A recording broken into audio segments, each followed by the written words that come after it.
বাংলাদেশের একজন সরকার প্রধান ইংল্যান্ডে যাচ্ছেন, সরকারি তরফ থেকে তাকে বিমানবন্দরে স্বাগত জানানো হচ্ছে না, প্লাস আমাদের মানে যে প্রেস উইং, সেই প্রেস উইং জানাচ্ছেন যে না, ওই ব্রিটিশ প্রধানমন্ত্রীর সাথে সাক্ষাৎ হওয়ার কথা ছিল কিন্তু তিনি আছেন কানাডায়। পরে আবার বলা হচ্ছে যে না, এটা একটু ভুল হয়েছে। স্যার, পুরো ব্যাপারটা ঠিক পেশাদার মনে হচ্ছে না। এটা কেন এরকম হচ্ছে? মানে আমি কেন এরকম বলতেছি, প্রফেসর আসিফ নজরুল, আমি খেয়াল করেছি যে প্রফেসর ডক্টর মোহাম্মদ ইউনূস যখন সরকার প্রধান ছিলেন না, তিনি তখন সরকার প্রধান না থাকা অবস্থায় বিদেশে যেতেন, এর থেকে বেশি মনোযোগ, এর থেকে বেশি সম্মান তিনি পেতেন। আমি দেখে জেনে বলতেছি, হঠাৎ আমাদের কি হলো? আমি স্যারকে যতটুকু চিনি, ওনার যে সোশ্যাল বিজনেস সামিটটা আছে ওখানে আপনার কয়েকবার আমি স্যারের সফর সঙ্গী ছিলাম। স্যার কিন্তু এয়ারপোর্টে প্রোটোকল পছন্দ করে না। আমাদের এখান থেকে যখন আমরা স্যারকে বিদায় দিই, স্যার চান না একজন উপদেষ্টাও যেন যান। উনি যখন ফিরে আসেন তখন উনি চান না একজন উপদেষ্টাও যেন থাকে।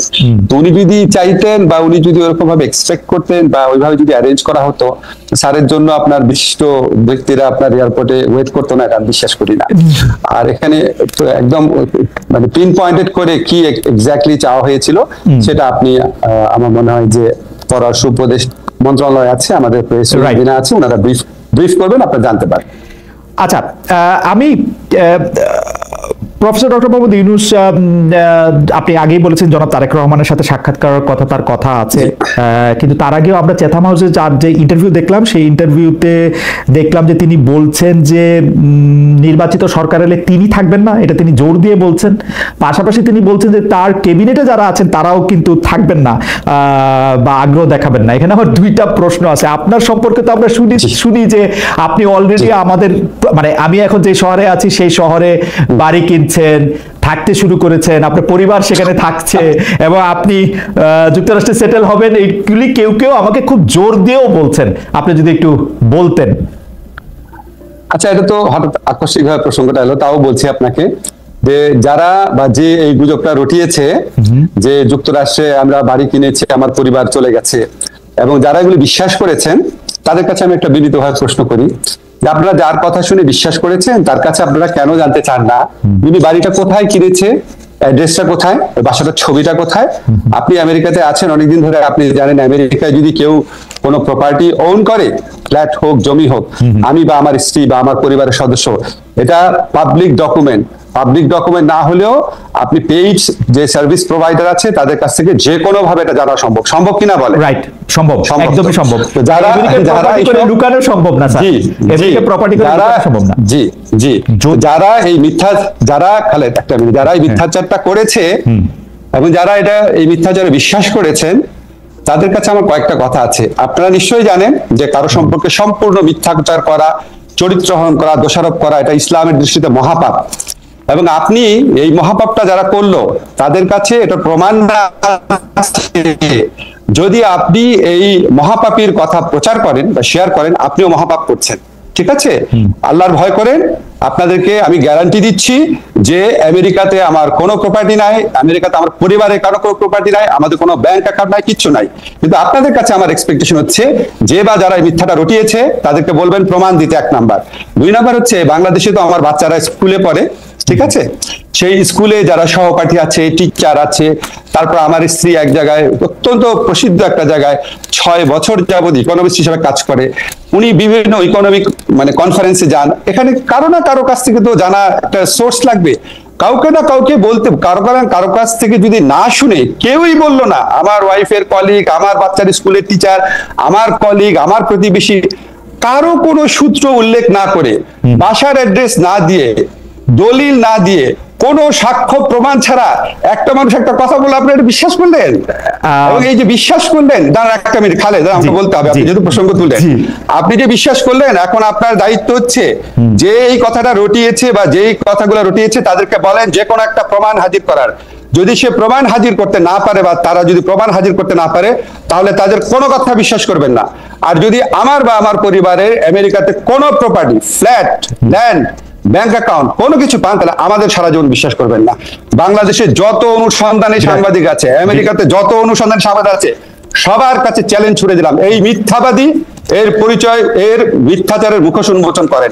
কারণ এগুলি করে তারা সরল মানে সরল মনা মানুষ তাদেরকে বিভ্রান্ত করে, তাদের দুঃখ দেয়, এবং এগুলি আপনার অনেক বেশি হচ্ছে। এই একটা জিনিস প্রমাণ চান। অনেকে বলছেন যে আপনারা এই সরকারি উপদেষ্টা নাকি খুব ট্রাভেল হ্যাপি, আপনারা অনেক সফর সঙ্গী নিয়ে বিদেশে যান। বিশেষ করে ডক্টর মোহাম্মদ ইউনূসকে বলা হচ্ছে যে 11 বার তিনি বিদেশে গিয়েছেন। আপনার ক্ষেত্রেও এরকম বলা হয় যে আপনি যেহেতু ডক্টর মোহাম্মদ ইউনূসের খুব ঘনিষ্ঠ, সেহেতু আপনি এইটার জবাব দিবেন কিনা যে আপনি যে যখন বিদেশে যান তখন বিরাট একটা প্রতিনিধি দল নিয়ে সঙ্গে নিয়ে যান কিনা, এবং সম্পদের হিসাবটা আপনি দিবেন কিনা। খুব সংক্ষেপে দুটো বিষয় একটু বলে দিতেন। হ্যাঁ জি, না আমি আরো বলবো আপনাকে। আমাদের সবার সম্পত্তির হিসাব ক্যাবিনেট ডিভিশনে দেওয়া আছে। আমি মনে করি তাদের অবিলম্বে প্রকাশ করা উচিত। আমরা প্রকাশ করার জন্যই দিয়েছি প্রত্যেক উপদেষ্টা। সেকেন্ড হচ্ছে বিদেশ সফরের ক্ষেত্রে আমার জবাব আমি দিব। আমি যখন জেনেভাতে আইএলওর কনফারেন্সে গিয়েছিলাম, যেখানে স্থানীয় আওয়ামী লীগেরা আমাকে অপদস্থ করার চেষ্টা করেছিল, সেখানে আমি একজন সফর সঙ্গী নেই নাই। আমার সাথে অন্য একজন উপদেষ্টা ছিলেন, উনি নিয়েছিলেন। আমি আমার পিএস, আমার মন্ত্রণালয়ের একটা মানুষকেও নেই নাই। ঠিক আছে, আমি যখন বিদেশে যাই তখন আমার মন্ত্রণালয়ের সর্বোচ্চ 2 জন লোক গিয়েছিল আমার সাথে, এক্সট্রা 2 জন লোক একটা সফরই। সেটা হচ্ছে ওখান থেকে আমন্ত্রণ করা হয়েছিল দেখে। আমি যে সফরগুলোতে গিয়েছিলাম, একটা হচ্ছে আইএলওতে জবাবদিহি করার জন্য বাংলাদেশের জন্য, আর একটা হচ্ছে আবার গিয়েছিলাম হিউম্যান রাইটস কাউন্সিলে বাংলাদেশের পক্ষ থেকে জবাব দেওয়ার জন্য। এটা আমার ম্যান্ডেটরি। আমি সৌদি আরবে গিয়েছিলাম বাংলাদেশের শ্রম বাজার নিয়ে আলোচনা করার জন্য, আর একটা গিয়েছিলাম তাদের কনফারেন্সে তাদের অতিথি হয়ে, যেখানে 2 জন সৌদি মন্ত্রী সহ আমাকে স্টেজে তারা অনেক সম্মান করিয়ে করেছে। এবং এটা যেটার কারণে বলে রাখি আপনাকে প্রসঙ্গত, সৌদি আরবে 2 বার যাওয়ার কারণে বাংলাদেশের সাথে সৌদি আরবের প্রথম শ্রম বা কর্মসংস্থানের এগ্রিমেন্ট হতে যাচ্ছে, যেটা ইন্ডিয়া পাকিস্তানের সাথেও নাই। আর আমি গিয়েছিলাম মালয়েশিয়াতে, সেখানে আমার সফর সঙ্গী ছিল একজন। সরি, সেখানে সফর সঙ্গী ছিল 2 জন। মালয়েশিয়াতে 2 জন, সর্বোচ্চ 2 জন, এবং কোন কোন ক্ষেত্রে আমার কোনো সফর সঙ্গী ছিল না। তার মানে আপনি আগে থেকে বলছেন সেটি আপনি পালন করছেন। আপনি যদি অবশ্যই পরিষ্কার করে বললেন যে এটা আসলে ক্যাবিনেটে দেওয়া আছে এবং এটা পাবলিক করা হবে যে কোনো সময়, রাইট? অবশ্যই। আরেকটা কথা বলি, আরেকটা কথা আমি বলতাম, এখন চট করে মনে করতে পারছি, সেটা হচ্ছে বিদেশি চিকিৎসা নেব না। আমাদের কেউ বিদেশি চিকিৎসা নেয় নাই। আমার ব্যক্তিগত, আমার এবং আমার পরিবার, আমি উপদেষ্টা হওয়ার পর চিকিৎসা নিয়েছে হচ্ছে পিজি হসপিটাল, যেটা এখন বাংলাদেশ হসপিটাল নামে পরিচিত, যেখানে সাধারণ রোগীরা দেখায় সেভাবে দেখিয়েছি। ইবনে সিনাতে দেখিয়েছি, সারা জীবন যেই হসপিটালে দেখাতাম সেখানেই দেখিয়েছি। কোনোদিন বাইরে যাওয়া তো দূরের কথা, বাইরের ওষুধ পর্যন্ত খাই নাই।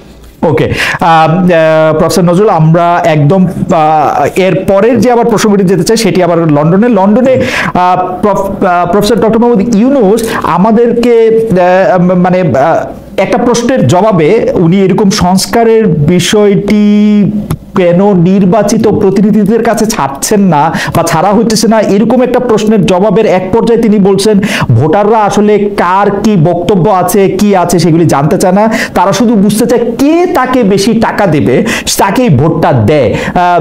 স্যার, আপনি এটা দেখছেন কিনা যে এইটা কিন্তু আসলে সত্যি সত্যি ডক্টর মোহাম্মদ ইউনূস বলছে? টু মাই আটার সারপ্রাইজ। আপনার মন্তব্য একটু শুনতে চাই। না, এটার মধ্যে আমি একটু যোগ করে রাখি স্যার, যে আমার কাছে মনে হয় কিন্তু তিনি মিথ্যা বলেন নাই, কিন্তু কথাটা একটু হাসিনা-এস্ক হয়েছে, শেখ হাসিনার মতো হয়েছে। না, আমি আপনাকে বলি, স্যারের কথাটা সীমিত ক্ষেত্রে সত্যি, কোন কোন ভোটারের ক্ষেত্রে এটা সত্যি, কিন্তু সিংহভাগ ভোটারের ক্ষেত্রে এটা সত্যি না। যদি শুধু টাকা দিয়েই ভোট কেনা যেত, তাহলে তো আওয়ামী লীগ আপনার 2018 সনে কিনেই ভোট করতে পারতো, এই রাতের ভোট তো করতে হতো না। যদি টাকা দিয়েই ভোট করা যেত, তাহলে তো 2014 আর 2024 এই নির্বাচনী নাটক আওয়ামী লীগকে করতে হতো না, কারণ কে না জানে সবচেয়ে বেশি টাকা আওয়ামী লীগের হাতে আছে। স্যার তো সীমিত ক্ষেত্রে বলেছে, সীমিত ক্ষেত্রে কোনো কোনো ভোটারকে হয়তো করা যায়, ভোট ব্যাংক আছে আমাদের এখানে, আপনি জানেন যে সত্যি, সেটাকে হয়তো একটু স্যার জেনারেলাইজ করে ফেলেছে, এটা হয়তো একটুখানি আপনার কনফিউশনে তৈরি করেছে।